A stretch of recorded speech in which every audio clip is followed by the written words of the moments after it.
வாக்குப்பதிவு முடிஞ்சதுக்கு அப்புறம் வரலாறு காணாத வாக்குப்பதிவு, அதுக்கு என்ன தெரியுமா காரணம் அப்படின்னு ஒரு பெரிய விவாதமே போய்கிட்டு இருக்கு. அது சம்பந்தமா அண்ணன் என்ன தெரியுமா சொல்றாரு பாருங்க. வழக்கமான வாக்குப்பதிவு தான், வியப்படைவதற்கு ஒன்றும் கிடையாது. எஸ்ஐஆர் மூலமாக ஏராளமான வாக்குகள், லட்சக்கணக்கான வாக்குகள் நீக்கம் செய்யப்பட்டிருக்கின்றன. அந்த வாக்குகள் நீக்கம் செய்யப்படாமல் இருந்து இந்த வாக்குப்பதிவு நடந்திருந்தால் பழைய மாதிரியே வாக்குப்பதிவு நடந்திருக்கிறது என்றுதான் நாம் பேசியிருப்போம்.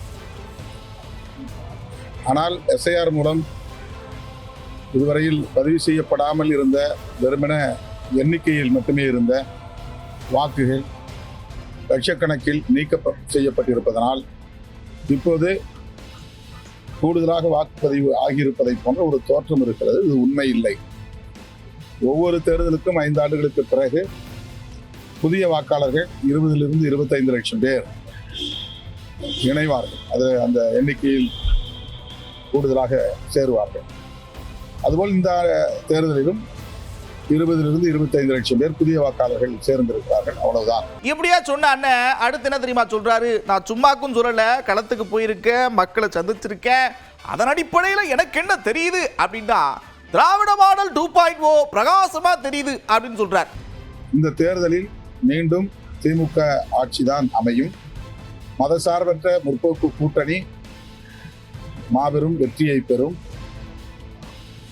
களத்தில் நேரடியாக மக்களை சந்தித்த அனுபவத்திலிருந்து இதை நாங்கள் உணர்கிறோம். அதெல்லாம் சரினே. இந்த தேர்தல் முடிவுக்கு அப்புறம் தமிழ்நாட்டின் அரசியல் சூழல் மாறும் அப்படின்னு சொல்லியிருந்தீங்களே, என்ன விஷயம்? எதன் அடிப்படையில் அதை சொன்னீங்க? தேர்தலுக்கு பிறகு அரசியல் சூழல் மாறும் என்று நான் சொல்லியிருந்தேன். தேர்தல் முடிவுகளுக்கு பிறகு விஜய் வாங்குகிற வாக்கு சதவீதத்தை பொறுத்து தமிழ்நாட்டு அரசியல் சூழல் மாறும் என்கிற பொருளில் சொல்லியிருந்தேன். அவ்வளவுதான். தேர்தல் முடிவு வரட்டும். அண்ணன் ஒரு பக்கம் ஒரு வியப்பும் கிடையாதப்பா, எப்பவும் போலதான் தேர்தலில் வாக்குப்பதிவு நடந்திருக்கு, எஸ்ஐஆர்னால அந்த பெர்சன்டேஜ் அதிகமாக தெரியுதுன்னு சொல்ல, இந்த பக்கம் தாவேக நிர்வாகி நிர்மல் குமார் என்ன தெரியுமா சொல்றாரு? இந்த தலைமுறையில் யாராச்சும் இப்படி ஒரு தேர்தலை பார்த்துருப்பீங்களா? குடும்பமா கோயில் திருவிழாவுக்கு போற மாதிரி போய் ஓட்டு போட்டிருக்காங்க. இதனால என்ன தெரியுது? நாங்க ஜெயிப்போண்டு பிரகாசமா தெரியுது அப்படின்னு சொல்றாரு. ஒரு இடத்துல வாக்குப்பதிவு எப்படி நடந்திருக்குன்னு, மக்கள் எவ்வாறு வாக்களிச்சாங்கன்னு இது போன்ற ஒரு தேர்தல் நீங்க பார்த்துருப்பீங்களா? மக்கள் இவ்வளவு ஆர்வமா ஏதோ ஒரு திருவிழாவுக்கு போற மாதிரியோ இல்லை ஒவ்வொரு இடத்துலையும் போய் மக்கள் ஏதோ ஒரு அவங்க வீட்டில் ஒரு நிகழ்ச்சி, ஒரு திருமணம் நிகழ்ச்சி நடக்கிற மாதிரி இன்னைக்கு வாக்களித்து மக்கள் பார்த்துருக்கீங்களா? இந்த தலைமுறையில், நம்ம தலைமுறையில் இந்த மாதிரி பார்க்கல. கண்டிப்பாக இது பெரிய அளவில் ஒரு மாற்றத்தை விரும்பிய மக்கள், கண்டிப்பாக அதுக்கு நம்ம முழு அளவில் அவங்களுடைய மாற்றத்தை விரும்பிய மக்களும் குழந்தைகளும் பெண்களும் எல்லாருக்கும் ஒரு பெரிய மரியாதை, பெரிய ஹானர் செய்ய வேண்டிய நேரம் இது. எல்லாரும் விரும்பிய ஒரு தருணமாக, அவங்க காத்திருந்த தருணமாக இருக்கு. அது கண்டிப்பா அதற்கான மரியாதையும் அதுக்கான நம்பிக்கையும் அதுக்கான ஒரு பெரிய ஹானரும் கண்டிப்பா இருக்கு. அடுத்து இன்னொரு முக்கியமான விஷயத்த சொல்றாரு. எங்களை பார்த்து அவங்க இதை செஞ்சு விட்டாங்க, எங்களை பார்த்து இவங்க இதை காப்பி அடிச்சு விட்டாங்க, இப்படின்னு ஏகப்பட்ட விஷயத்த சொல்லிக்கிட்டே இருக்கிறாங்க. ரேம்பா கூட்டோட ஏகப்பட்ட விஷயம். அந்த வரிசையில தம்ஸ் அப்பையும் சேர்த்திருக்கிறாங்க. தம்ஸ் அப்புங்கிறது எங்களுடைய வேட்பாளர் எல்லாம் காட்டினது. ஸோ அதுதான் அவர் சொல்லிட்டாங்க. எங்களுடைய வேட்பாளர் எல்லாம் நாங்கள் காட்டியது தம்ஸ் அப் தான் எங்களுடைய பிரச்சாரத்தில். அதுதான் அவரும் சொல்லியிருக்கிறாரு. அவர் சொல்லியிருப்பாங்க இந்த மாதிரி தம்ஸ் அப் தான் காட்டினவங்க எல்லாம் ஜெயிக்கிறாங்க. அதுதான் அவர் சொல்லியிருப்பாரு போல இருக்கு. அதாவது இன்னைக்கு பார்த்தாங்கன்னா சொல்லிட்டு கொடைக்கானல் கிளம்பிட்டான்னு நினைக்கிறேன். அந்த குடும்பம் பார்த்த பெரிய வேலையை 5 வருஷத்துக்கு ஒரு அந்த குடும்பம், அதாவது கோபால குடும்பம், திரு ஸ்டாலினும் அவருடைய குடும்பமும் பார்க்குற பெரிய வேலையை தேர்தல் பிரச்சாரம் தான். அதை தாண்டி அவங்க எந்த வேலையும் பார்க்கறது இல்லை. 5 வருஷத்துக்கு ஒரு தடவை ஒரு 25 நாள் தேர்தல் பிரச்சாரம் பண்ணுறதான் அந்த குடும்பத்திற்கு பார்க்குற பெரிய வேலையை. அந்த வேலையை செஞ்சு முடிச்சோன்னு எப்பயும் போல நேற்று அவருடைய மகன் ஃபாரின் கிளம்பிட்டாரு, துபாய் கிளம்பிட்டாருன்னு நினைக்கிறேன். இன்னைக்கு இவர் கொடைக்கானல் போயிட்டாரு. இதை தவிர்த்து இந்த குடும்பம் எந்த வேலையும் செய்யலை. மக்கள் கண்டிப்பா இதெல்லாம் மக்களுக்கு தெரியும். இனிமேல் முழு ஓய்வு தான் அவங்களுக்கு. அதாவது எப்பப்பா முடிவு வரும் அப்படிங்கிற மாதிரி போய்கிட்டு இருக்கு நாளுக்கு நாள். என்னப்பா அப்படி என்ன வெறுத்து போயிட்டா அப்படின்னா, ஒரு பக்கம் வாக்கு சதவீதம் ஏறினதுக்கு எஸ்ஐஆர் காரணம்னு ஒரு தரப்பு, இல்ல நாங்க தான் காரணம்னு இன்னொரு தரப்பு, இல்ல அரசின் மீதான எதிர்ப்பு அதுதான் காரணம்னு இன்னொரு தரப்பு, இப்படி ஏகப்பட்ட கோணங்கள்ல பல பேர் பல விஷயங்களை சொல்லிட்டு இருக்கிறாரு. அந்த வரிசையில அண்ணனும் இந்த வாக்கு சதவீதத்தை பத்தி பேசி இருக்கிறார். இந்த வாக்கு சதவீதம் என்பது, அது இந்த விறுவிறுப்பு வாக்குப்பதிவு என்பது திமுக அரசாங்கத்தின் மேல மக்களுக்கு இருக்கின்ற அந்த கோபத்தை காட்டுகிறது.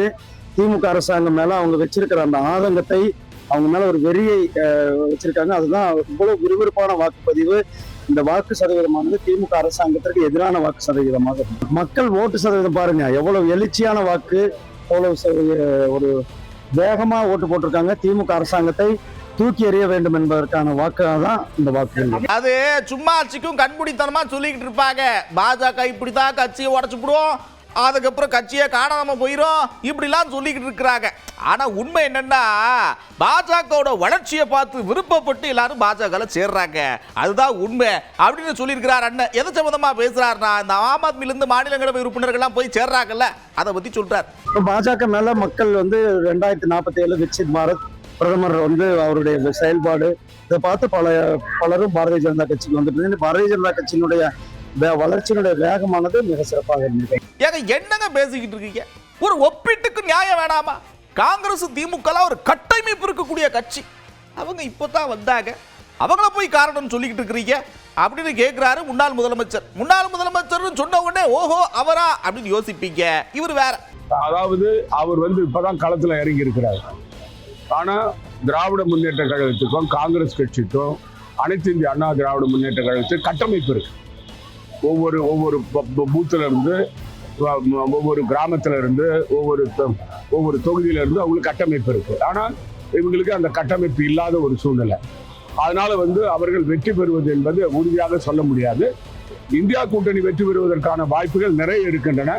இதை கண்டிப்பா நிறைய ஊடகங்கள் இதை கணித்து கூறியிருக்கின்றன. அப்புறம் இன்னொரு விஷயத்தையும் சொல்றாரு அண்ணன். அதிமுக பாஜக கூட கூட்டணி வைக்காம இருந்திருந்தா கூட ஏதாவது சில விஷயங்கள் நடந்திருக்கலாம். ஆனா மக்கள் ஒருபோதும் தமிழ்நாட்டில் பாஜகவை அனுமதிக்க மாட்டாங்க அப்படின்னு சொல்றாரு. ஆனா அனைத்து இந்திய அண்ணா திராவிட முன்னேற்ற கழகத்தை பொறுத்த வரைக்கும் அவர்கள் பாரதிய ஜனதாவோடு சேர்ந்ததுனால தான் அவர்களுக்கு வீழ்ச்சி. தனியா நின்று இருந்தாலும் சில தொகுதிகள் அதிகமாக அவங்க பெற்றிருக்க வாய்ப்பு இருக்கும். அதனால தமிழ்நாட்டு மக்கள் பாரதிய ஜனதாவை ஏற்றுக்கொள்ள மாட்டார்கள். இதே நிலைதான் புதுச்சேரியிலும். எங்களுக்கும் திராவிட முன்னேற்ற கூட்டணியில் சில சலசபைகள் இருந்ததுன்னா அது சரியாயிடுச்சு. ஆனால் எங்களும் மட்டும் இல்லை, அதே போல அவங்க கூட்டணியில் இருந்தது. பாரதிய ஜனதாவும் என்ஆர் கட்சியும் அதுலேயும் சலசலப்பு இருந்தது.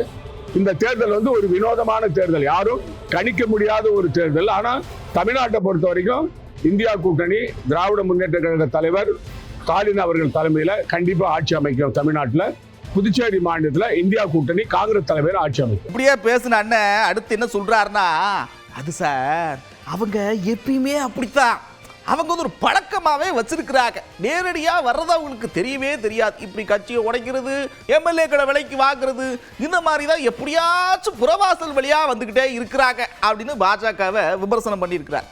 அதாவது பாஜகவினுடைய வேலையை நேரடியா தேர்தல் நின்று வெற்றி பெறது கிடையாது. பல மாநிலம் நீங்க பார்த்திருப்பீங்க. மகாராஷ்டிரா மாநிலத்தில் உத்தவ் தாக்கரே அவர்கள் ஆட்சியை கவுத்தது சட்டமன்ற உறுப்பினர்கள் விலைக்கு வாங்கி.